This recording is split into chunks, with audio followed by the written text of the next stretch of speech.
Hi guys, sorry I'm a little late. Facebook changed their format and so I can't seem to launch the class on my iPad. So I just set up my phone, so I hope that's okay.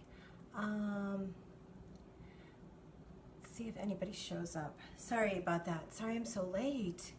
I was trying to set up my iPad to get in the kitchen with you guys, and Facebook changed formats, and so I can't find it on there, but so we're back on my phone. So anyway, welcome. Hi. I hope I didn't lose anybody by being so late. I'm so sorry. But thank you for not giving up on me. I see some people are out there. Sandra's there. Let's see if Patty's out there as well. Let's see who else is here. I just want to see Cheryl.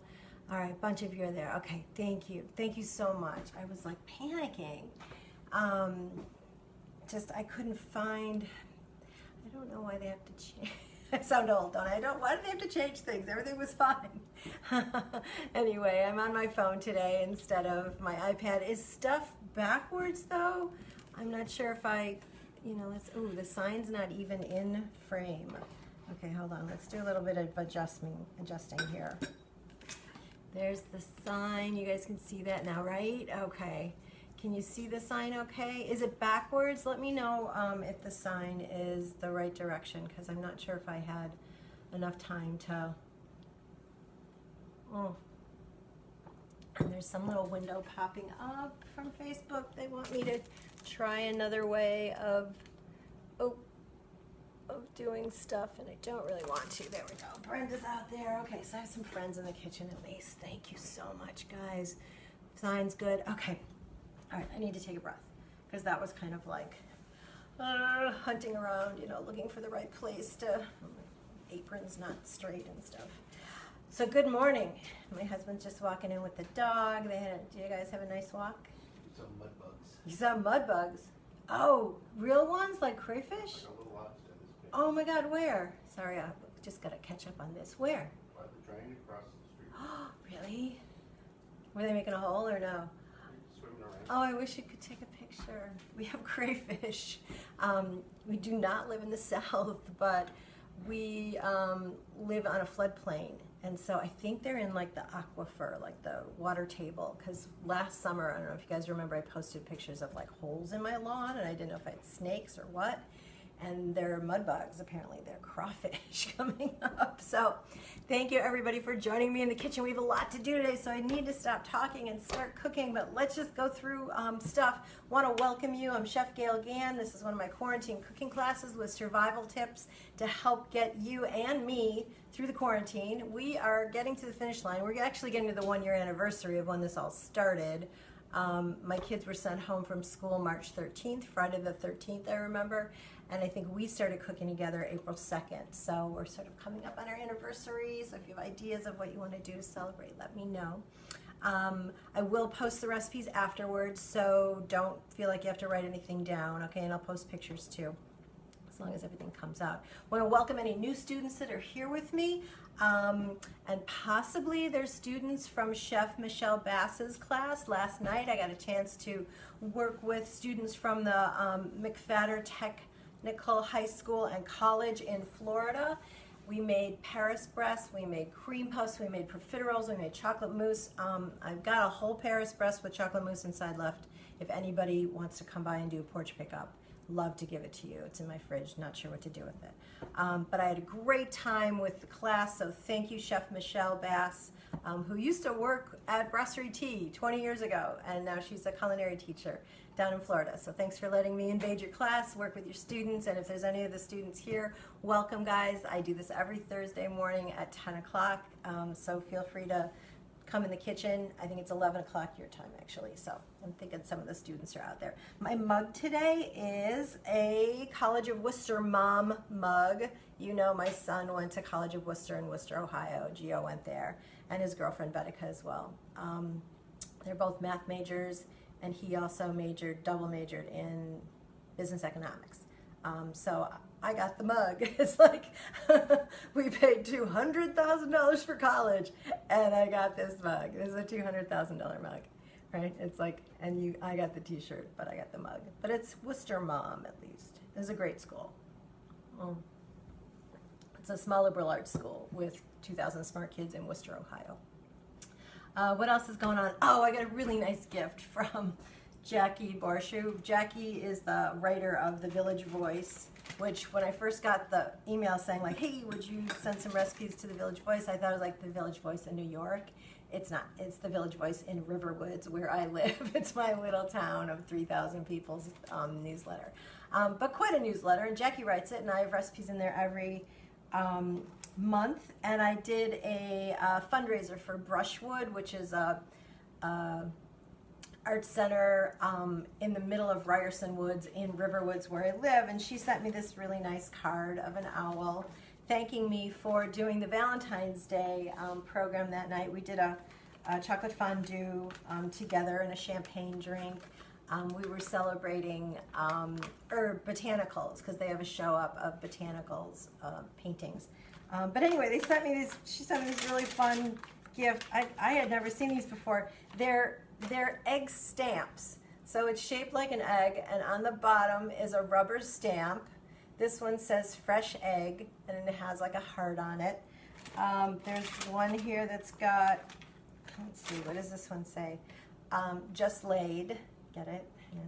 So you can stamp your eggs, and you guys know I have backyard chickens, so this is a really fun gift for someone. This one says coop to table, like farm to table, but coop to table. And then the last one she actually had custom made. Can't really see, but I stamped it on the back of the card, and it says Gale's Coop, fresh eggs. Can you see it now? So they're egg stamps, which if you have a friend that has chickens, that would be a great gift. So thank you, Jackie, so much for that gift. That was very kind of you, and they're very fun, and you can see I'm enjoying them. And then what else? Oh, the photo on the events announcement today. So that was me in a lot of in hair and makeup and a formal. That's the night I won my James Beard Award for Best Pastry Chef. That's what that picture is. But the thing that's funny about it, I think, is in the background is Graham Elliott Bowles, which at the time, Graham was just my chef de cuisine at True. So he was along like for support. He might have even just been a sous chef at the time. But you know, he's gone on to have his own restaurants and be a judge on MasterChef, is it? You know, he wears those white glasses. So he was one of our, one of our kids at True, our fine dining fancy pants restaurant, before he went on to his own fame. So that was that's why I put that picture in. And I do have the Beard Awards here in case you haven't seen them. You know, they kind of got cut out in the photo, but here they are. So one is for Outstanding Pastry Chef, and one is for Best Service at my restaurant. Okay? So that's what the photo was. Stuff that happened this week, we had the sausage and lentils class through Kitchen Sisters Cooking School. That turned out great. Those apple dumplings, oh my God. They were so delicious. They're way yummier than I remember them being. And we also did herbed popovers, tarragon popovers. So pretty, and then a salad. Pretty delicious class. Sorry you guys missed it if you weren't there. And Jess had a honey butter and biscuit class, kids class that she taught. That went really well. What's coming up at Kitchen Sisters Cooking School, which is my virtual cooking school with Jess Dawson from America's Test Kitchen, we've got adult classes coming up of Chocolate 101. That's this coming Tuesday at 7 o'clock, taught by me. We do have some chocolate samples from Barry Callebaut, but I don't know if they're going to get to you on time in the mail because they got them to me late. But sign up for that class. I've also got a brunch class coming up March 28th. That's to get you ready for like Easter brunch, Mother's Day brunch, all these brunches that are coming up as we start to be able to see our family and have a few people over. That's at 10 o'clock in the morning on a Sunday, so we'll actually make brunch together. We're going to do this great like slab tart with eggs and asparagus and tomato. We're doing homemade sausage. We're doing a blushing mimosa. I feel like there's one more thing on the menu. But that's going to be a great class, a 2-hour class through Kitchen Sisters Cooking School. And then Jess has got 2 kids classes coming up. One is a dog biscuit class, which I just love. That's on the 20th of March at 2:30 in the afternoon. And then she's doing an Easter prep class for kids, which is cinnamon rolls and deviled eggs. And it's the day before Easter, so it's April 3rd. And then Easter is Sunday on April 4th. So then your kids can like make you that for Easter breakfast. We've also got a really special class because we've got a guest chef coming into Kitchen Sisters Cooking School, which it's virtual, so she's not actually coming in. She's in Worcester, Ohio, at Certified Angus Beef. It's Chef Ashley Brenneman. She's doing a Learn to Cook the Perfect Steak class. It's on April 8th. It's 5 o'clock at night Central Time. That should be a great class. It is a premium class because it's a guest chef, so it's $50 instead of $40 like the others, but sign up for that one. We've already got signups for that one, which is great. And then my next quarantine cooking class, of course, will be next week, March 18th, which is the day after St. Patrick's Day. So we have to do our St. Patrick's Day stuff today. Let's see, other goings on. It's my grandma Elsie's birthday today. She's not alive, but you know, I learned so much from her, and so many of my recipes are from her, and my rolling pin, you know, via my great grandma, went to my grandma Elsie and went to my mom and then went to me. So happy birthday, Elsie. Not even sure how old she would have been. Over 100, absolutely. She lived to 84. So good job. She's my Hungarian Jewish grandma from University Heights in Ohio. And then what else? Oh, can you guys go to the Kitchen Sisters Cooking School Facebook page and Instagram account and follow and like us? We're just trying to like build that. So if you could do that, it would be a big favor. And one other kind of weird thing almost, the New York Times did an article yesterday about me and my ex-husband Rick Tremonto and our divorce. It's a column that's called Unhitched, and it reviews or kind of does a synopsis of people's divorces, and they called us and asked if we would be willing to reveal our secrets to our amicable divorce. So that was in the New York Times yesterday. You can see it online. You can see it on my Facebook page. But if you want to know about my divorce, read the New York Times article. So today I want to make some stuff for St. Patrick's Day because we're going to, you know, it's going to be Wednesday, so I'm not going to see you again till then. So I want to make Irish soda bread with you because that's sort of a must, right? Also, I want to do some little, what do I end up calling them here? Creamy butter mints. So it's like a mint, almost, ganache is not the right, like a fondant, like a creamy mint fondant that we're going to roll out and just cut out little shapes like Lucky Charms. And they make really delicious candies. And then I thought we'd do a shandy, which is an Irish drink. And then if we have time, but I gotta see, this Irish soda bread takes a while in the oven, so we might have time to do one more thing, which if we do, we will do a blueberry fool, which is a great dessert from Britain, that you would see in Ireland, okay? So that's all the news for today. Let's get started cooking unless you guys have any other questions. And I see a lot of people are out there. Susan's out there and Cremena's out there. And we'll see who else is watching. Sharon Pearson's out there watching. So let's start the soda bread, Martha. She says it was a nice article. Yeah, it wasn't weird to like read about my divorce. Kathy's out there as well. Stephanie's a student from McFadder watching. Nice. Thank you, Stephanie, for coming to the class today. Double class with me 2 days in a row. Thank you for coming to my kitchen. I appreciate it. Tell Michelle that I think you get extra credit, actually, for coming to my class this morning. So let's make Irish soda bread. You guys ready? Yeah? I forgot to even make tea this morning till right before I saw you guys, so really need it. All right, Irish soda bread. What we're gonna do is mix some dry ingredients together. It's bread, but it doesn't use bread flour, doesn't use yeast. It uses baking soda. That's, you know, why it's called Irish soda bread. So it's like a quick bread, but a savory one. Usually it either has caraway in it or currants or both. I'm gonna go with just currants. I think there was someone last week that said, yes, Susan says, remember the caraway seeds. My family doesn't love them, so I'm gonna leave them out. But I'll put on the recipe that they're optional, okay? And I'm gonna put a little bit of orange rind in there as well. Martha says different and interesting. Oh, the article? I hope that's what you mean. So let's get the dry ingredients together first. And I've got the paddle attachment here on my mixer. My mixer's kind of off camera. Let me see if I can pull it a little closer. So I'm going to go ahead and add 4 cups of flour.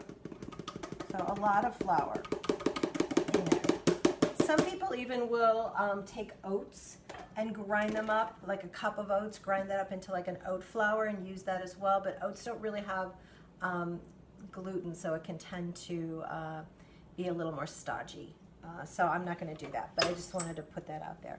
And then a 1/4 cup of sugar going in. And then the leavening is going to be 1 teaspoon of baking soda. And we know that soda requires an acid to react off of, to give off gas and leaven stuff. So we're going to be using buttermilk as our acid. I just want to show you, this is my baking soda that I got in Canada. So it's in French on one side, which I love. Bicarbonate de soude. Let's see though, when did we go to Canada?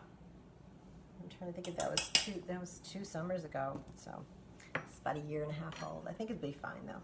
And then at 1.5 teaspoons of salt. And I've got kosher salt here. That's just how I roll. So 1.5. So let's mix this together while I get the butter out of the fridge and the buttermilk.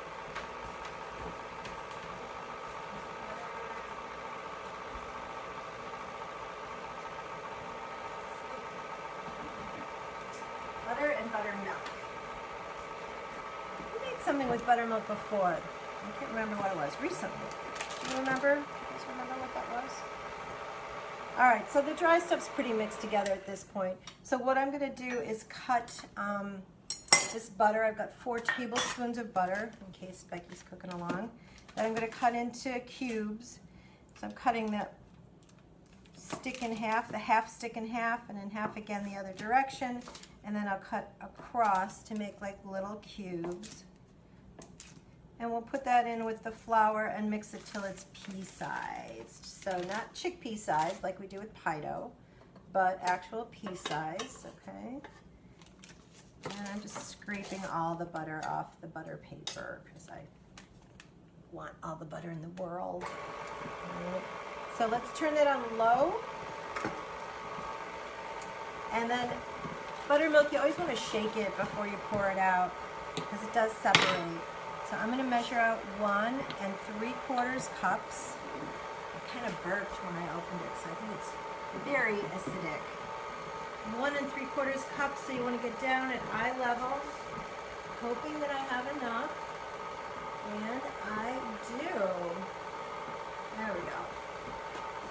So 1 3/4 cups. I'm going to keep this nearby though, in case it's kind of dry. We can add a little bit more, okay? And next we want to add an egg to this. And just to honor the chickens, honor the backyard chickens, I'm going to use one of my chicken eggs. So I believe this is Cora's egg. Hers are usually this kind of nice rounder shape with a very light cappuccino colored shell. And I will save the shell. Sorry you couldn't see the color of the yolk. It was like super yellow. I should have done it into like a bowl first so you could see it. Anyway, we're going to mix that together with the buttermilk. So just use a fork or something. And it doesn't have to be mixed really well, just, you know, kind of broken up. Oh, I'm starting to see though, there's some nice yellow streaks in there. That's Cora's yolk doing its thing. And then we're also going to put the zest in here. And I think I can stop that because I don't really see. Let me feel. Okay, here's a piece. And it's a little big. So there's a piece of butter that I fished out. And we want a pea size, so let's go a little longer. So we need some orange rind. I've got a couple options. This is a sumo, which is like in the orange family. This is a blood orange, which is still in season. Which do you think you should use? I'm waiting to see what you guys think. That's not grating so well. Let me try this one. Yeah, this is better. Okay. They've been sitting out on the counter a little while, so they're like a little dry. So it's, I think, you know, they'll still have nice flavor because with oranges, it's really the oils in the peel that give off the flavor. So it's not like it needs to be moist. The moisture has nothing to do with it. But if it's too dry, it's hard to grate it. So this sumo is going to be the rind that we use in there. And in England and Great Britain in general, you know, I lived over there for 3 years. They have some different citrus that we don't have here as much. So things are starting to come here, but they have satsumas over there, which is an Asian citrus. So they've got a couple different. They had mandarins over there, and I had never really seen those here in this country. I think they're available now though. Okay, I'm thinking that this is, the butter is broken up enough. I'm looking for pieces, and here's what I'm finding. Oh, it's hard to show, hold on.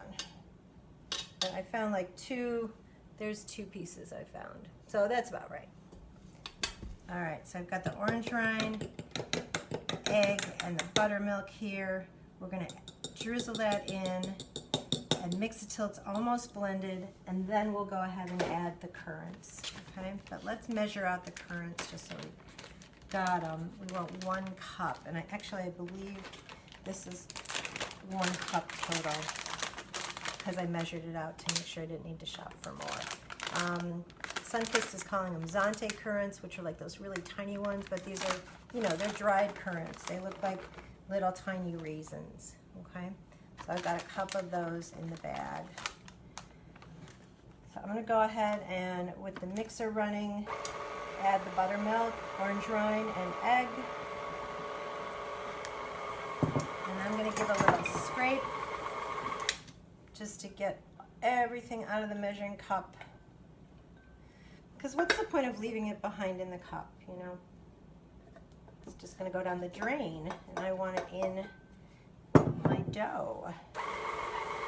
So it looks kind of rough right now, which is what I want. Should I show you guys? Let's see. This is what the dough looks like, right? So it's kind of rough looking, but I can see it's got sort of, you know, moisture spots and drier spots. We still have to add the currants, so there's still a little more mixing to do. So that's why I stopped it now. I'm gonna go ahead and add the 1 cup of dried currants and mix those in. This is a very thick dough. It's a little bit of work for my mixer. I think we are good. All right, all combined. So now what I want to do is turn it out onto a work surface that's got a little bit of flour on it, okay? So let's just, can I move this over a little? Yes. Let's just flour the surface, and remember I got that tip from Becky to use a little shaker, like a cheese shaker or a powdered sugar shaker. Put some flour in it. It's a great way to flour a work surface. All right, so I'm gonna go ahead and turn this dough out. I've got a dough scraper here, like a bowl scraper, which I think is gonna be the best tool for that. Just kind of dump it out on the surface. There is some dry flour right at the bottom, so go ahead and scrape that out. We're gonna need this just a little, so we'll need that dry stuff in. And then let's scrape everything off. And it's plenty moist. As much as I said, oh, let's keep the buttermilk nearby just in case, we don't need any more. This is beautiful. So it's kind of a sticky dough. Might even want to flour your hands before you start handling it. But all we really want to do is make like a big loaf, a big boule, a big, you know, ball of dough that will flatten on the top a little bit. And that's sufficient. All right, so let me flour my hands a little and bring that dough together. So kind of gingerly handle it because it is a little sticky. But you want to try to form it into a ball. If you find that it's like sticking to your work surface, go ahead and use your dough scraper or a bench scraper. And I'm going to put a little more flour down. We want to kind of knead this a couple times. So I'm sort of folding it over itself. I'm bringing that front part over. All right, there we go. We don't want to toughen it too much. We don't want to work up the gluten too much, but I see like a big cluster there of. Let's do a little more kneading. I just want a little prettier exterior. So over itself, I'm kind of folding the top edge in. There we go. All right, I like how that looks. Do you? So I've got a sheet pan here with some parchment on it. This is actually the parchment paper from last night's Paris breast and profiteroles and cream puffs, can you tell? But you can totally reuse parchment. Like, why throw that out? We can bake on that again. So let's get this loaf over to the pan. We're gonna definitely have some cleanup to do here. And it's a little higher on one side. I'm just gonna flatten it a little bit, okay? All right, and I do see I should have broken up those currants a little bit better before I added them. They're kind of stuck together. All right, now the last thing we want to do, this is almost like a hot cross bun, which is another thing that is traditionally served, I think, on St. Patrick's Day. So we're gonna cut a cross right on the top there. So where's my butter knife? So I'm just gonna use a knife and kind of go in. And if you find that your knife isn't sharp enough to do it, then this one's doing okay, but I just want to show you, then use a serrated knife, okay? To cut, sometimes that for like rough bread doughs like this, serrated is gonna give you what you want. So cross it on the top, okay? And that's it. So this is going to go in the oven, 375 for 45 to 55 minutes. So let's set our timer. Should we set it for 20 or 25? Let's set it for 25. And we'll check it just to make sure the oven temp is staying accurate and then it's not, browning at the back. I'm just going to rinse my hands because I got dough all over them. But we'll check and make sure that it's, coming up and that it doesn't have any hot spots or darkness at the back. Doesn't need to be spun. Maybe we'll spin it, maybe we won't, but we'll see. So that's the Irish soda bread. Let's do some cleanup. And it is a bread that you want to eat like the day you make it. It doesn't really keep very well. That's part of the nature of a quick bread like this, just made with baking soda as opposed to, a yeast bread. It really has more of an ability to hold on to moisture and so last a little longer. There we go. I'm going to actually wipe this down because for the next thing, the cream mince, you're going to need to roll it out. And I don't want to have flour on my surface there. So let me just do a little bit of dishes. They need a dishwasher. Anyone want to come over and wash dishes during class? I'm kidding, of course. Though if my husband decided to come down, if he's watching upstairs and wants to come down and do dishes for me, that would be awesome. I do need a paddle attachment for the next project, and I don't own two of them. That would probably be my next luxury purchase, would be a second paddle attachment. Wouldn't that be great? So let's just wipe this down because I've got some flour all over it. And we are going to be rolling, but we're going to be rolling out this fondant that we want to roll on powdered sugar, not on flour. So I just want to pick up as much flour as possible. Okay, great. And let me just look, is there any questions that you guys had about the soda bread? When it comes out of the oven, we're going to slice it, and we will enjoy it with some Kerrygold butter. Like, if you're not, when to have Kerrygold butter, if not with Irish soda bread for St. Patrick's Day. So I bought myself a brick of Kerrygold. Very excited. Should we take it out to soften it a little? Let's do that. I don't want it to be too hard when we spread it on the bread. So here's my block of gold, my block of Kerrygold. And I always talk about, European style butters usually have a higher butterfat content than American. I'm looking to see if it has like a percentage on. They're usually like 84% versus 82. I'm not seeing any kind of percentages listed on here, just calories listed. But it's not saying like what the butterfat content is. But these are great for you know, table butter, not for baking. But look at this color.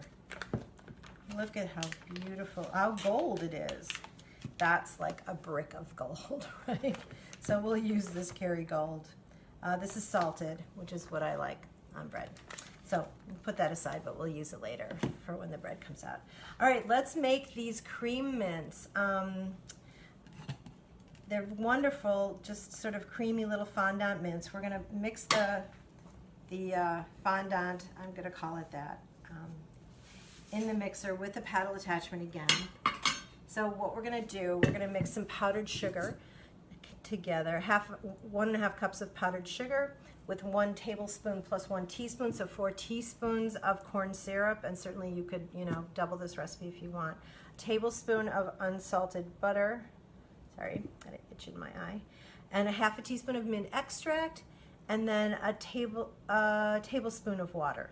So we're just making like a, you know, it's not a frosting, but it's got some of the ingredients of frosting, powdered sugar, butter. We just need 1 tablespoon of butter. And that's sort of the creamy part. So let's go ahead and measure out the powdered sugar. And then because it's mint, we're gonna be putting a little green food coloring in to make it minty looking. So these are like little green mints, like creamy buttermint candies that we're making from scratch. Okay, here's my mint extract, small bottle from Nielsen Massey. Still working on trying to use it up. It's gonna take me a lifetime, right? That's why you guys are here, to help me use that up. So 1.5 cups of powdered sugar. And I'm just kind of leveling it off by swiping it against my hand. This is a 1/2 cup. I'm going to do that 3 times. 1, 2. I like to count out loud because sometimes I forget where I'm at. You guys know that. Sometimes I ask you, like, did I already put in? Because I forget where I'm at. So that's 1.5 cups of powdered sugar. Now we're going to add 1 tablespoon plus 1 teaspoon. It's going to be hard to measure because it's such a small amount. Oh, this has got a flip top. Should we do like a heaping? Let's do like a heaping, like a really heaping tablespoon. I think I've got to use a spatula to get it out. Because this stuff is slow moving, man. If it was a bigger recipe, it'd be a little easier. So there's a tablespoon, and I'm going over. Okay. So super heaping tablespoon, which equals 4 teaspoons, okay? And that's what's gonna give it sort of like its chewy texture. Now we're gonna add just 1 tablespoon of butter. So that it does kind of grease it and make it sort of like not too, I don't know what to call it, gives it like a smooth texture. So if this is 4 tablespoons, this is 1 tablespoon. And I'm just gonna cut that up a little bit. It'll get broken up in there, but I'll just cut it into 4 pieces, okay? And then let's add the mint extract. So 1/2 teaspoon of mint extract. This is peppermint, but whatever you have / can find is fine. Okay, suddenly the room smells like St. Patrick's Day. All right, and then 1 teaspoon of water.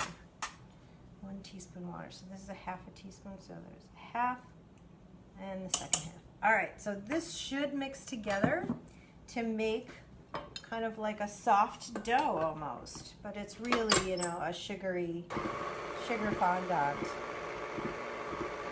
And then we also want to add the green food coloring. So I've got here a couple types of food coloring. I've got sort of just like the traditional, you know, what people keep in the house. And then I've got some Wilton gel colors. So these aren't as thick as some of the gels that come in little jars, like a little, these are still kind of squirty and liquid, but either one is going to be fine. And this This is going to take a while to come together, it looks like. How long? I made this a few years ago, and I don't remember how long it takes this dough to come together. Right now it just kind of looks like powdered sugar. But let's keep letting it go. So we want a little bit of a little bit of green food coloring. Let's go, I'm going to stop the mixer for a second and add 1, 2, 3 drops. So we'll get that mixing in while we're getting the rest of it together. I'm already starting to think, like, what if it doesn't come together? What should I do? I think we'll add more corn syrup if it doesn't come together. But when I made them a while ago, they did come together. I'm reading my recipe again to make sure I didn't do something wrong. That would be embarrassing, wouldn't it? If I did something wrong with you guys here?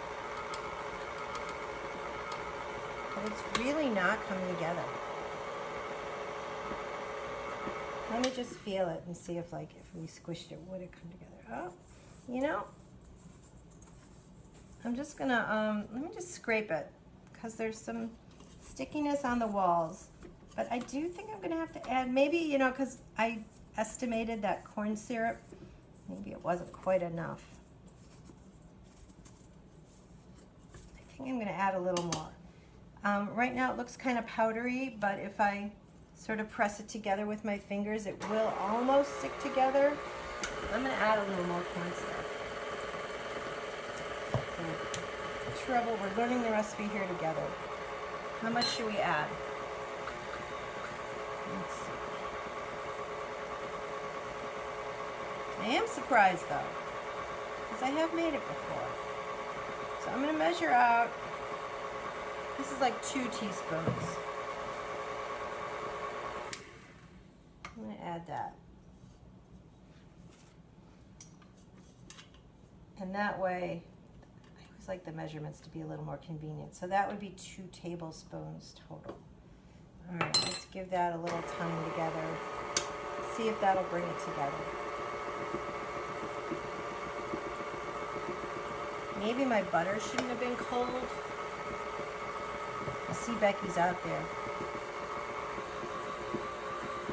Maybe you can help me troubleshoot this, Becky. It's kind of light green too. Let me see if it'll come together.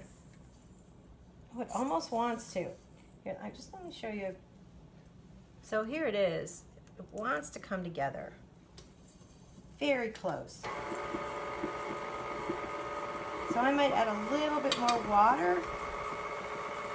I'm gonna add another ½ teaspoon of water, okay? There we go. And does anyone want to see the Paris breast that I made for class last night? Let me show you that while it's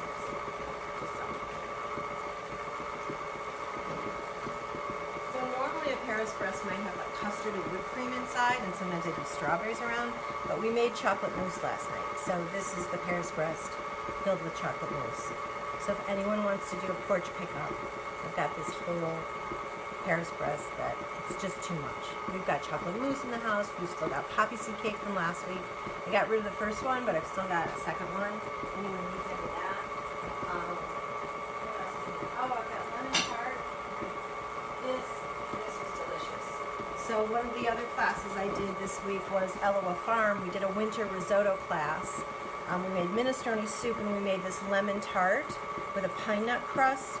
This is that delicious lemon tart filling from Pierre Hermé that's got 10 ounces of butter in the lemon filling, but it is just out of this world. It is so delicious. So if anyone wants lemon tart with pine nut crust, let me know. I'm happy to put out in my mailbox some, slices of that if you guys want it. All right, this is looking much better now. Yes, okay. And I think if I just take it off and kind of smoosh together, let me show you what I got. So it's green, right? No, I don't think it needs milk. I think we're good. That was it. Somehow, maybe my powdered sugar is like more dry. I don't know. Doesn't make sense really. But let me give another scrape because there is a little bit of the corn syrup that kind of went on the wall of the bowl and maybe didn't go right into the mixture. So it's, you know, it's kind of crumbly and breaking up, but I'm just going to knead it on my work surface and bring it together. And then we'll let it kind of live together for a little bit. Okay? So a little bit of room here. So I'm just going to dump it right out. There. Okay? Let me throw some water in here, because if we do have time to make the blueberry pool, I'm going to need a clean bowl to whip some cream in.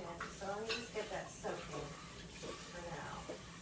And then we'll come back and wash it for the whipped cream. All right, I'm going to bring this together into a ball, and then we're going to wrap it in plastic and let it rest just for a little bit. But ready? Yeah, see, it'll come together. All right, smooshing. There we go. And it's got like little green flecks in it, so that food coloring didn't mix as evenly as I would like, but that's kind of, it might actually be kind of fun. So I'm just kind of pushing it together and kneading it a little bit, like folding it over itself, just to mix the moisture and try to blend in the food coloring a little bit. But you can see it's like a fondant. It's like a mint fondant. And as I'm kneading it, I can move the color out of the way. You can just kind of like pick up whatever's crumbling off onto your work surface. There we go. So it did come together. But I just want to blend, I'm trying to blend the green a little better. It sort of went onto some of the powdered sugar and just like got absorbed and then never mixed in. There we go. So see, this is a nice pliable dough, kind of. So what you could is make the cream mint dough. And if you wanted to wrap it up with plastic wrap and, you know, chill it till you're ready to use it, you could do that. But we're going to actually use it right now. So let me just, one more time, got some corn syrup there, so I want to just get that stickiness off. Okay. And we're going to roll it out. But instead of using flour under it, as I mentioned, we're going to use powdered sugar. So kind of like if you've ever worked with fondant, that's what you do. You use a powdered sugar shaker, put that on your surface, and roll it out. So this is powdered sugar, not flour, okay? And a little bit on top. And then we're going to roll it out. You can roll it out to whatever thickness you want. Hold on, I'm going to move my mixer over to give me some room to roll, because my great-grandma's rolling pin is a little big. It's a little long, but it's one I like to use, and it's nice and thin. And then we're just going to roll this dough or fondant out and then cut out shapes. So I've got a sheet pan here with some parchment on it, where I can kind of let the shapes dry out, hang out and dry out. And I was thinking it would be fun/funny to do, I didn't have a shamrock cookie cutter, but I have like a little sort of hors d'oeuvre ones that are used for, you know, cutting out aspic and stuff. And I've got some that are the shapes of Lucky Charms. I had to actually ask my husband, what are the shapes of Lucky Charms? So apparently they're hearts, stars, clovers, and moons. So that's what I've got for this, to cut them out. So you're going to roll this probably about a 1/4 inch thick. We'll do one test to see if we can get the cutter, you know, through it and get the candy out. If not, we're just going to like make round discs. So I've got a few cutters here I wanted to use. I've got just a fluted cutter, and then here's the Lucky Charms, the Heart Star Moon. So let's first just do some fluted. And if you feel like that's too big, if you have a set of fluted cutters, which I do, if I can, let's see, is it this one? Yeah, so there's also like a smaller. Let's pull that one out too.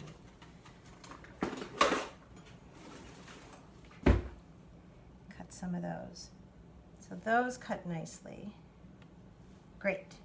Now let's try out my Lucky Charms idea. So moon. Nice. Star. Let's see. And then we're going to let them just dry. So you kind of leave them out to air dry, and they get a little sort of crust on the top. So this one I can barely fit my finger in to push it out. And then you could chocolate dip them if you wanted. Like the little shapes, I think they'd get kind of, the shape might get lost if you chocolate dipped. But the bigger flute, hold on, let me get this little clover out. There we go. Little wiggly. So this bigger fluted one, like that one, we could maybe dip in chocolate or half dip in chocolate, something like that. So let's do a couple rows of moons and stars. And they will definitely be magically delicious, right? All right, I'm just kind of alternating on the sheet pan here to satisfy my OCD. And as I'm cutting, you know, at the edge to get as many out as possible. Having said that, we're gonna, you know, you can roll all the, I'm just gonna get like a skewer, a chubby skewer or something to push this out. You can roll the scraps together to make more, okay? But I'm gonna alternate my little clovers. So these clovers, I guess it's a club. It's not a 4-leaf clover, but it's a club, like when you play cards, okay? So let me just do a row of these, and then we'll do a bunch of the flutes, the fluted circles. Those are probably the easiest. And if you find it sticking, you might have to go under it and throw some powdered sugar under there. So far, we're okay. So I'm just using a popsicle stick to push it out instead of my fingernail, and you want to make sure that the sharp edge of your cutter is down so that you're cutting through. But I'm just sort of pushing it out versus my fingernail, which kind of was making like a dent in it. All right. So we'll have a bunch of little candies. You also could drizzle chocolate over them if you wanted, you know, temper some chocolate and drizzle it over, but I'm not even sure it needs it. I think these are nice just the way they are. We'll see. All right, let's do one more row of the fluted. That's definitely the easiest. And then I'm gonna just ball up what we've got left and re-roll it later to make more. Maybe I'll re-roll it with my daughter Ella, let her do it. This is something you could probably let kids assist in or even make themselves. It suddenly got very quiet here. I don't know why, it seemed like it was loud before, but now it seems very quiet. Maybe Pinky will come down and change the mood. All right, so there's our cream mints. We're just gonna let these sort of air dry for now.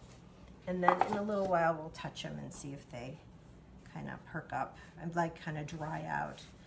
Then they're a little more handleable, and if you did want to like dip them in chocolate, you could, okay? And here's the leftover. Just gonna knead that into a ball and wrap that in a little bit of plastic wrap, and then we can roll it out later, okay?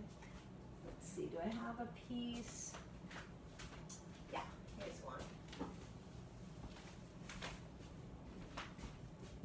So keep that for later in the day when my child is wanting to do something. Okay, any questions about that? So I think I ended up with 2 tablespoons of corn syrup. But did we change anything else? I think that was it. Oh, I did add a little more water, didn't I? Did I add like a half a teaspoon more? I can go back and watch the tape and see. But I'll write it up like that, okay? Any questions about that? We're good? All right, let's move on to, I do think we're gonna have time to make the blueberry fool. So you wanna learn how to do that? It's a very simple, it's almost like, I call it like poor man's mousse. It's a very simple fruit dessert that you see in England a lot, and it's, you know, and Ireland as well. And it uses almost any kind of fruit. Blueberries, the traditional one is strawberry or strawberry rhubarb. So if you were doing it with strawberries, no need to cook the fruit, you would just be pureeing it. But we're using something like blueberries or rhubarb or gooseberry, which that's very common there, gooseberry fool. You would want to cook the fruit. So we're gonna do blueberry.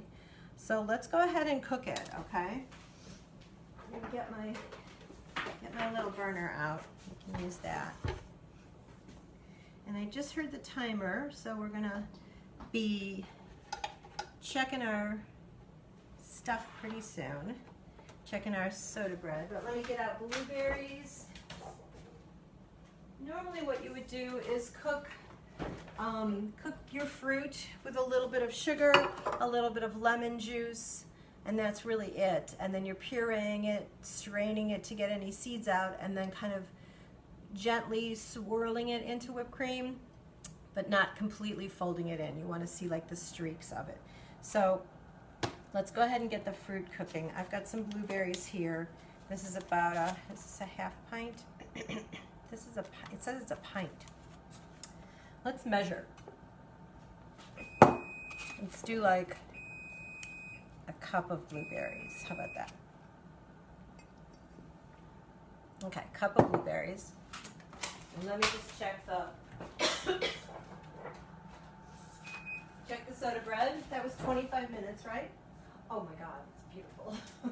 Sorry, I always get so excited when I first see it. It's like poofing up, and that, you know, lime we cut is like spreading and splitting. Looks great. Looks just great. I do have some creamy mint under my fingernails. So let's start cooking these blueberries. We've got 1 cup of blueberries. Let's add a 1/4 cup of sugar. Okay. And then we're gonna add, I'm gonna use lime juice instead of lemon juice, okay? Just to kind of try something a little different. So 1/4 cup of sugar. And then, where's that lime? Here it is.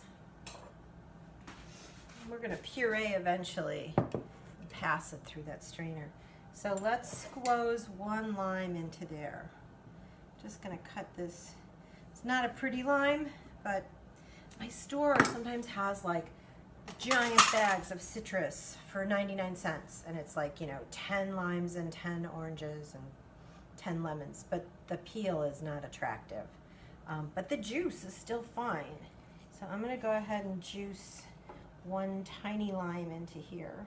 So we're giving it a little bit of brightness, just a little sugar, and then the blueberries themselves. Okay, and if the burner doesn't start kicking in, we'll move it to the back. But in the meantime, let's get just a little wooden spoon, one that you don't mind staining blueberry colored. And I'm just gonna mix this together so the lime juice and the sugar and the blueberries combine. So we're basically gonna cook down these berries till they pop. You know, I guess you could use cranberries. I've still got some in the freezer. You could do cranberry fool. Just doesn't seem very seasonal. And the blueberries are already starting to give off some color. Let's get some whipped cream whipped up now. I've got to wash the bowl still. Oh, and I left the sponge over at the counter. A lot of back and forth today. And dishwashing. So I guess I need like, I have 2 mixing bowls, which I always thought was enough. guess not. I guess I need like 3, which seems like a luxury, but for someone like me, I guess I either need 3 mixing bowls or a dishwasher during class. And we're gonna use a whisk attachment to whip up the cream. I'm just gonna whip 1 cup of cream. So this is kind of like a half batch, a small batch. I was making chocolate mousse yesterday, and so I used a lot of my cream up for that. So I'll just make a little half batch. So whisk attachment going on. Starting to get some bubbling here. Nice. Those blueberries, the skins really turn black. And you know, even though they're called blueberries, the color of this is really sort of a purpley red. There's almost no blue food. There's that blue corn, I guess, but other than that, hard to find blue food. All right, let's measure out a cup of cream. Got heavy cream here. I'm just gonna whip that up. Most recipes don't have you, oh, that's like exactly what I have. Don't have you put any sugar in the cream. But for me, it's just like a little, I mean, I know we're gonna swirl it with the blueberries, but unsweetened whipped cream is just like a little harsh for me. So I'm gonna actually add just like a teaspoon of vanilla sugar. You know, we've got that vanilla sugar we made from the vanilla class, and I just keep it going. I'm just gonna add like, that might have been a half a teaspoon, but just to take the edge off. Otherwise, the sugar is just a little too savory. I don't know how to put it. These berries are boiling, but they're not busting open yet. They're not breaking open. So I'm going to cook them longer. Though I do see some of the skins are falling off. So they're getting bald, which is what we want. The skins will fall off, and then the interior of the berry gets cooked. All right, so raise the bowl up. And because I used vanilla sugar, now it's got little vanilla sticks in it too. So we're gonna mix that whipped cream just on sort of medium. I don't have a lot in the bowl, so it's actually hard for my whisk to reach the cream. So I might do that thing that I never want you to do, which is cheat your bowl. Like lift, if you've got the kind of bowl that hooks on to pins, to little pegs, kind of lifting it off one of the pegs and one side. You can hear the whisk attachment, you know, kind of scraping the bottom of the bowl, but I need it to because it's just such a small amount of cream that it really isn't, you know, getting the kind of agitation I want. And I'm going to lift the other side. All right, it's starting to come up and get kind of foamy, so the volume is expanding, which means now the whisk can reach it a little better. Don't need to cheat as much. Well, let's see if we can get a little more volume before I put it back in. Yeah, okay, good. So it's sort of starting to come up a little. And my berries are boiling like crazy, right? So I think they're broken down enough that I can turn it off. So you could, if you were doing sort of a bigger batch, you could use a hand blender to blend this, to puree it, or maybe a potato masher. We are going to send it through a sieve, through a strainer afterwards to take out like big pieces of skin or seeds. I'm wondering if seeds will go through that. But you want to strain out, especially if you were doing strawberry. And strawberry we wouldn't cook. We would just like cut it up, put it with the sugar and lemon juice and puree it. So you're just wanting to make a puree. But I'm going to use a hand blender to blend it a little finer. If you don't have one of these, you can use just like a regular blender. I'll keep my eye on the whipped cream here. It's still not ready though. I'm cheating the bowl up. You can hear my whisk kind of clicking on the bottom. That's because I'm kneading my bowl up a little bit to get that soft cream. Some use a hand blender, but if you don't have one, you can just use like a regular blender. It's just, you know, there's so little in there that I transfer it to a blender and then have to like scrape the walls and miss, you know, anything. Like you'll end up losing a lot So I just got my puree here, or my cooked fruit. So it's really dark right now. And let's go ahead and use the hand blender. Yeah, okay, now the cream's whipped. So we're seeing lots of trails left behind by the whisk attachment. And if I pick some up and turn it up, so that's like stiff peaks. So that's good. Don't think I have room in the fridge because I've got all that other stuff in there. I've got the tart and the mousse and the... Well, let's take the mousse and the tart out for now. Right? It's cold, so it can live out of the fridge for the 10 minutes. I want to hold the cream. So we're just holding the cream in there till we're ready to finish the dessert. So I've got my hand blender. I'm going to sort of lean my pot and on low. I'm doing that just so my blade can get in there because it's such a small amount. You want to puree this blueberry filling. Smells divine. And I almost don't want to bother to strain it, but I will because every recipe said to do that.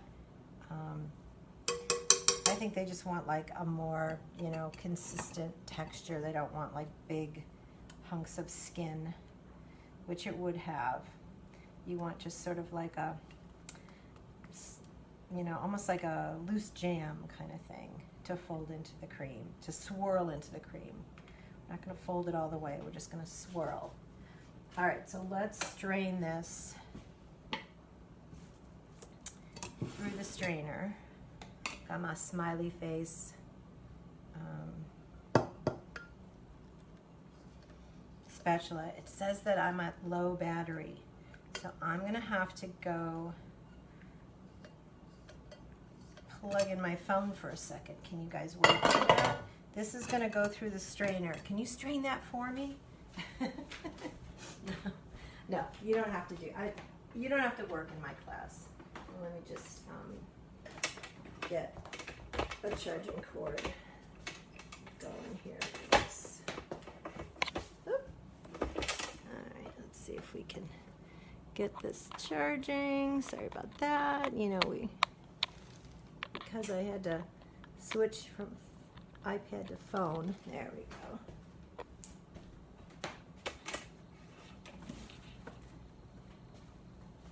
Did I change the angle by accident though?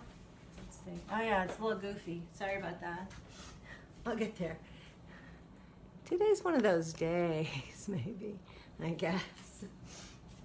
How's that? Yeah? Okay. I'm hoping that it's charging. It usually makes like a ding sound. All right, so let's push this through the strainer.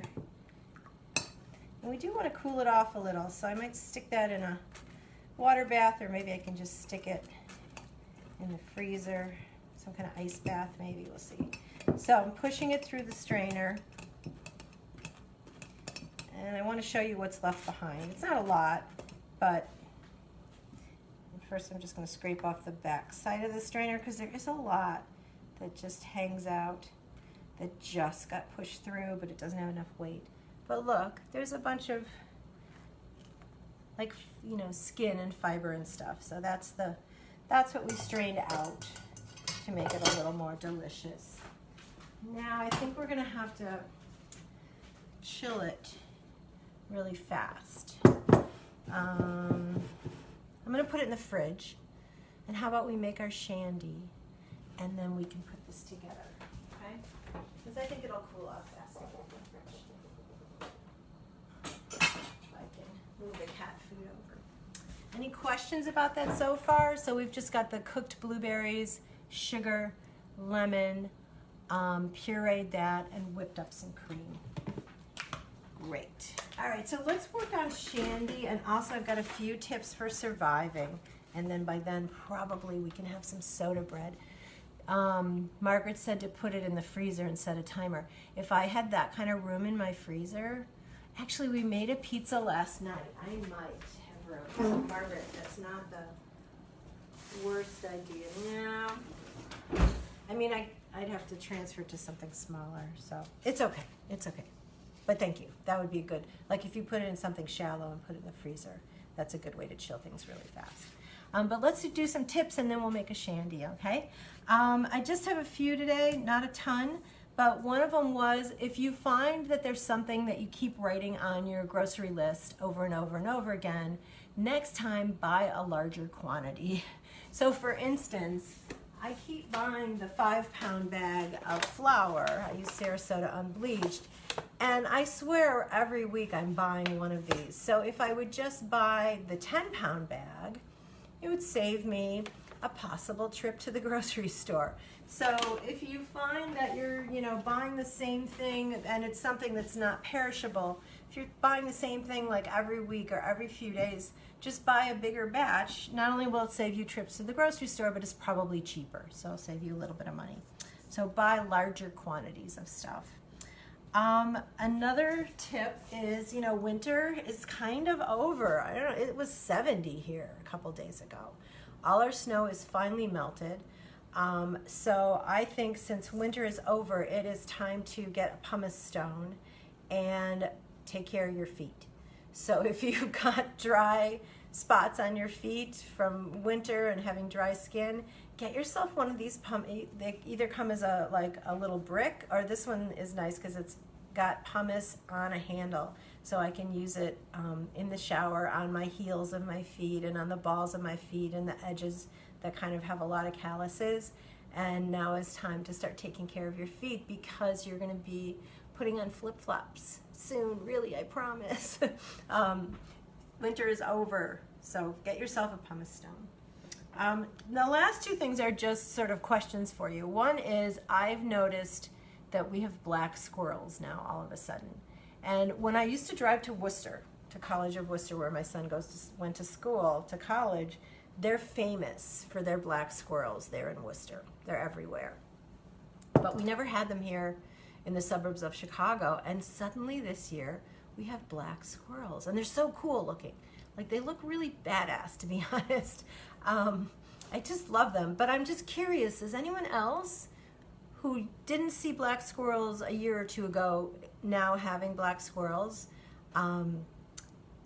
Just curious. And then the other thing is, and I don't mean to sound like I'm doing stand-up, but I watch television sometimes at night, and there's these medical commercials for different medicines. And in the warnings, in the, don't take if you're this, if you're that, if you have that, in the warnings is always, do not take if allergic to this medication. And maybe there's a lawyer out there that can tell me, do they really need to say that? Wouldn't you know if you're allergic to a medication to not take it?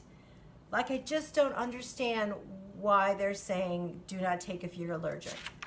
And if you took it and had an allergic reaction and were allergic but didn't know it, that, telling people that they shouldn't take it if they're allergic isn't going to help because they don't know yet. I just don't understand that. So my question is, why do they need to put in the disclaimers to not take something if you're allergic to it? Who would do that? Have any of you ever taken a medication that you are allergic to? All right, that's my rant for today. That's all. All right, so let's do a shandy. A shandy is a beverage, in case you didn't know. So in England, in Ireland, in Scotland, if you go into a bar, you typically order some kind of beer. Their beer is not really chilled. It's in the cellar and, comes up through the floor. So it's kind of cellar chilled, but it's not ice cold the way that Americans, they don't really drink things ice cold. They don't put ice in their drinks.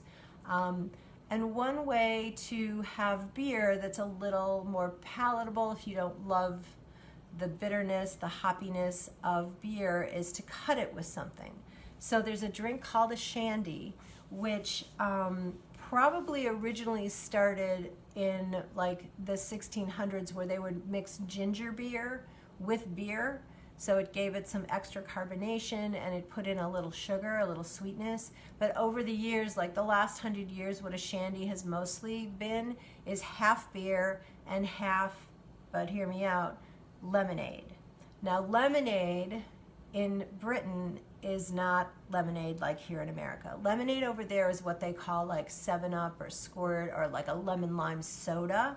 So a lemon lime pop is what they call lemonade. So basically it's beer cut either with, like, you could use ginger ale if you sort of want to go a little old school with the ginger beer, which is similar to ginger ale, or ginger beer, half, or 7-Up, or, you know, a lemon lime soda, or some kind of fancier lemon soda if you want.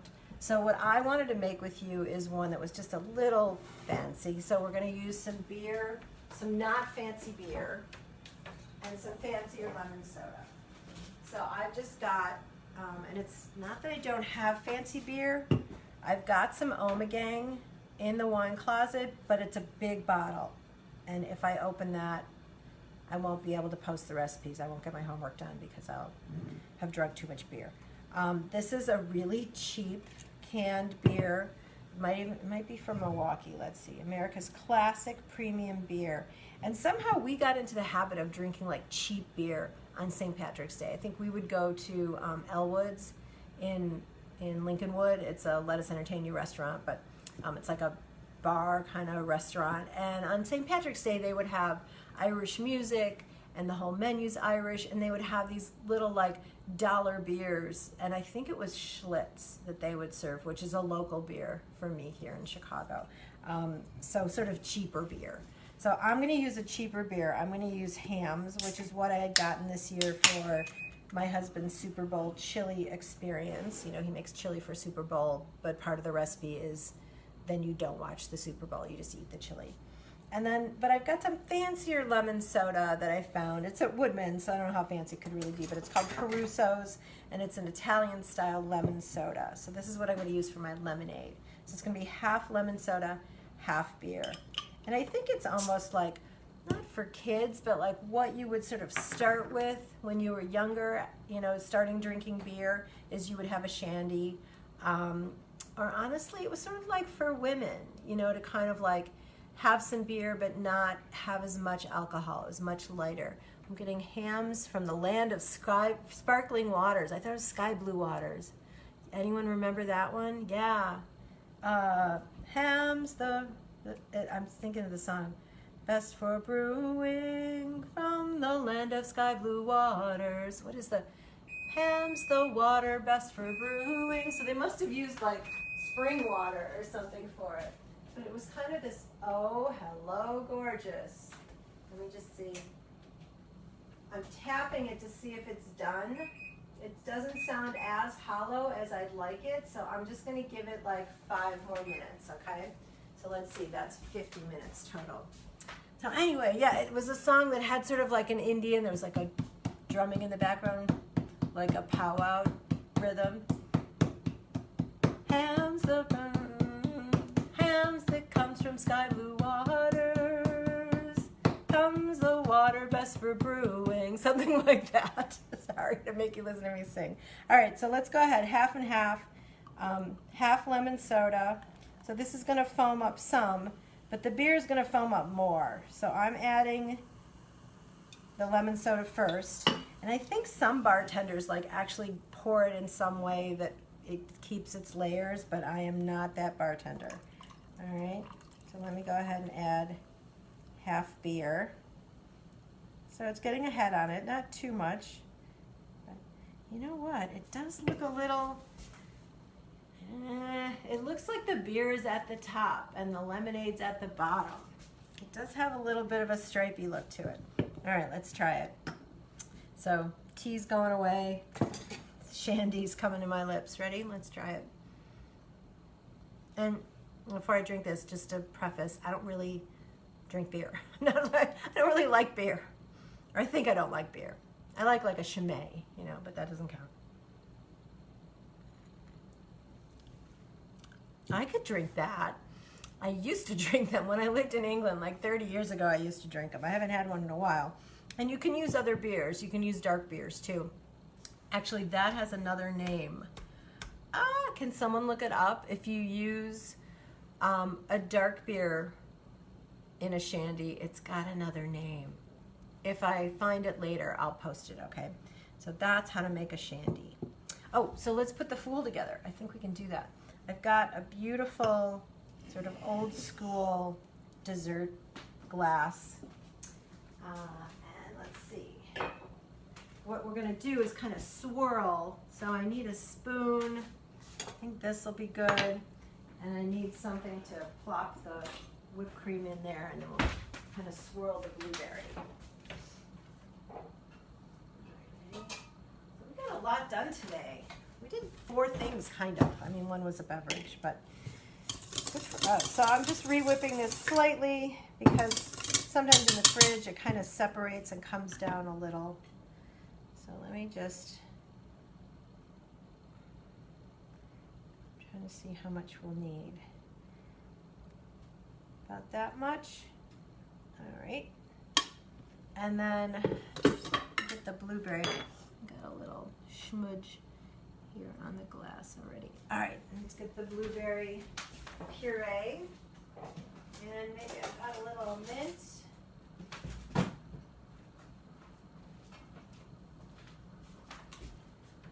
It's still a little warm. I'm feeling it on my arm there. Oh, but the top is not. So it's kind of gelatinous. You know, blueberries have a lot of natural pectin in them. So let me stir that. The top. So it's just slightly warm. So what I'm gonna do is, I feel like I need some elbow room. I'm gonna swirl this in. There we go. And that's Blueberry Fool. That's all there is to it. I'm gonna add a little bit more. So you're just adding some of the blueberry puree and then swirling it, okay? And let's put a little bit, see if I can find any mint that's not completely brown. Yeah, I got 1 sprig. That's all you need, 1 sprig of mint. And let's do a couple whole berries. You know what might be fun is to do 1 whole berry and then let's cut 1 in half. How about that? So here's a really big one. Let me do that. And here's another really big one. And let's cut that guy in half. Because the inside of a blueberry, a lot of people don't actually know what the inside of a blueberry looks like. They're not blue inside, they're kind of yellowy. But I think that could be nice for the garnish. Just a, you know, a couple halves and a whole. There we go. So there's the Blueberry Fool. And it's just very light. You know what, I'm gonna just throw a little bit of whipped cream on my spoon here. I wanna photograph that one, so I don't wanna wreck it. But let's get the taste of it by just doing that. So it's whipped cream and like fruit puree, really. But light and delicious. You know, it's like berries and cream. What could be better? Oh, I like that. And fast and easy, right? All right, soda bread's coming out. We got it done.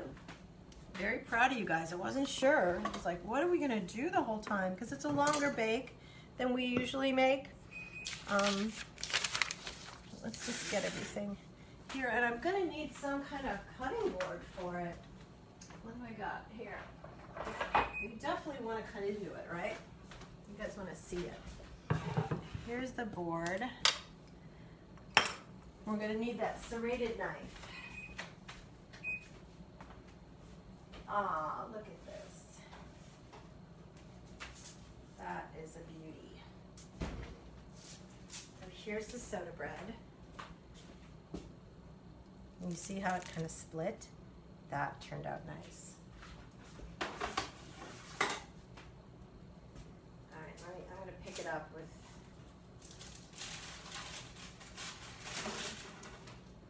there we go. Aww. So nice. Very nice. Look at that. All right, let's cut it open. And where's the Kerrygold? Oh, here it is. Kerrygold butter. All right, ready? So, and you know, it's still hot. Be better if I let it cool like 5 minutes, 10 minutes. But I'm gonna go ahead and saw.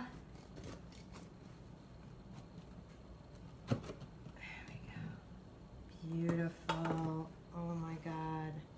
Look. Look at that. let's cut a piece. I'm going to cut a slice crossways here.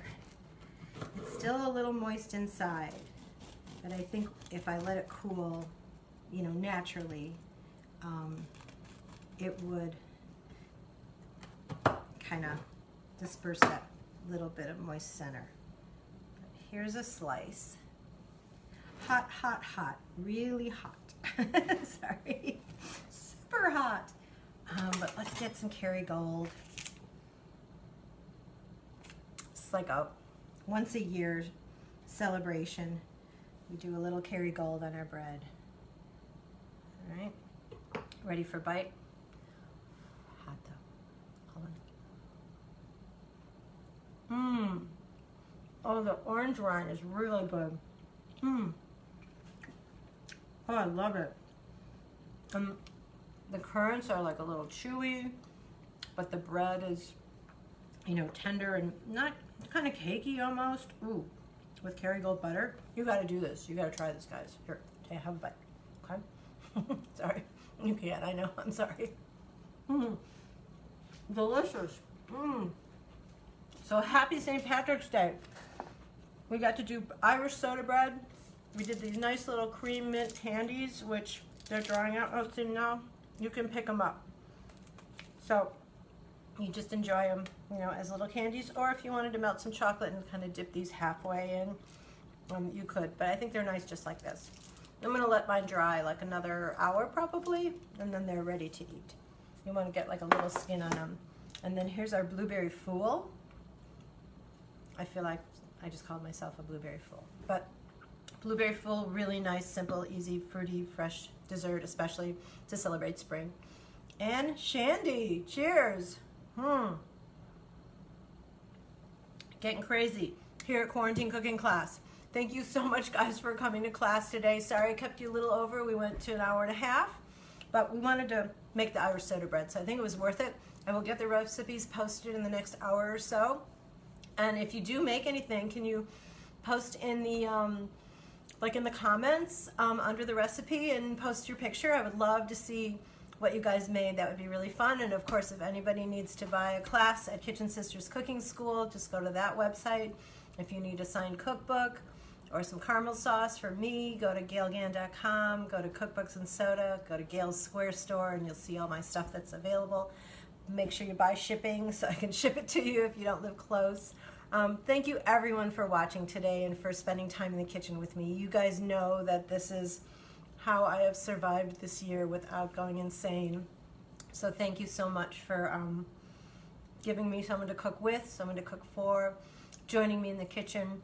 Rometta, you're always here. Becky, you're always here. Colette too is always showing up. Everyone's, you know, very loyal. Terry and John and Joyce, hello. Good to see you. Deanna, of course. You see I have the shoes on. I'm glad you liked the class. Lisa and Susan, she says she's hungry. I'm sorry. Unless you live close, I'm happy to make a package for you. Amy and Terry were in class today. We had a big class today. I think there was about 70, 80 people here. Margaret, of course. Thank you, Margaret. Glad you enjoyed the class. Gotta think what to make for next week. I'm so excited. Again, I'm Chef Gale Gand, and this was one of my quarantine cooking classes with survival tips to try to help us all survive quarantine. So far, we're doing great, and we're building a nice community. Pilar's out there, and Jennifer, and Shelby Studios is here. You're welcome, Pilar. You're very welcome. It says, we need you, thanks. Thank you, that makes me feel, a black and tan, that's the drink. Lois, thank you so much, yes. So if you use a darker beer, and is black and tan darker beer, lighter beer, or darker beer and lemonade? It might be darker beer, lighter beer, but that's a black and tan. So, Margaret's saying, can't wait to come back to California. Is that what you said, Margaret? Is that where you are? I actually might be in Palm Springs for spring break. I might take my first flight. Should I be honest? I was like, should I tell anybody? I don't want you to get mad or get scared, but you know, I got my COVID shot a week ago, and really no side effects except a sore arm, which you could expect from anything. But I've got my second one coming up, and then I think I might get on a plane to go see my brother. My brother is in Palm Springs, and we have the Trini Lopez movie that is premiered. I think it's March 25th. It's premiering at a drive-in in Palm Springs, and I think I got to be there. So I'm going to be going just for a few days with Ella to Palm Springs. So if anybody's there, maybe you could come see the movie. And I'm thinking, should I do my quarantine cooking class from Palm Springs? Do you guys want like California edition? I'll be staying at Randy and Alan's house. They have a house out there. And I was thinking Alan could help. Alan would love to be my sous chef. Lisa's saying, though, check the weather in Southern California because it's raining there now. Okay, I will. But it's not for a couple more weeks till spring break comes. All right, guys, I will see you next week. I got to shoot photographs of this for you. Hope you have a great week, and hope I see some of you at my Kitchen Sisters Cooking School classes. Otherwise, I'll just see you next Thursday morning. All right, take care. Anyone want to come do the dishes? Let me know. Really, I'm open. Bye.